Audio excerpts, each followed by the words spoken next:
పుల్లగా, కారంగా ఉండే ఊక్కాయ పప్పు ఎలా తయారు చేయాలో చూద్దాం. కావాల్సిన పదార్థాలు ఊక్కాయలు. ఊక్కాయలు పింక్, రెడ్‌లో ఉంటాయి. వాక్కాయలు అంటే గ్రీన్ కలర్‌లో ఉంటాయి. కందిపప్పు, మినపప్పు, ఆవాలు, పసుపు, ఇంగువ, కారం, ఉప్పు, పచ్చిమిర్చి, ఎండుమిర్చి, కరివేపాకు. ముందుగా ఉక్కాయల్ని ఇలా చిన్న ముక్కలుగా కట్ చేసుకొని పెట్టుకోవాలి.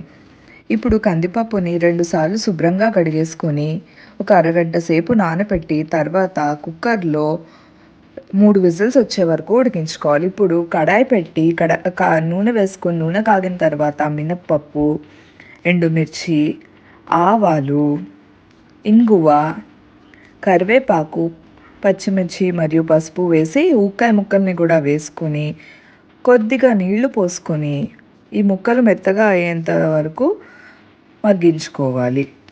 తర్వాత ఉప్పు, కారం యాడ్ చేసుకొని ముక్కలకి బాగా పట్టేంత వరకు ఒకసారి కలుపుకొని ఉంచుకోవాలి. ఇదంతా మంచిగా మగ్గిన తర్వాత ముందుగా ఉడికించి పెట్టుకున్న పప్పును కూడా వేసుకొని మొత్తం అంతా కలిసేలాగా బాగా కలుపుకొని పెట్టుకుంటే ఎంతో రుచికరమైన ఊక్కాయ పప్పు రెడీ. దీని కాంబినేషన్ మనకి చల్లమిరపకాయలు.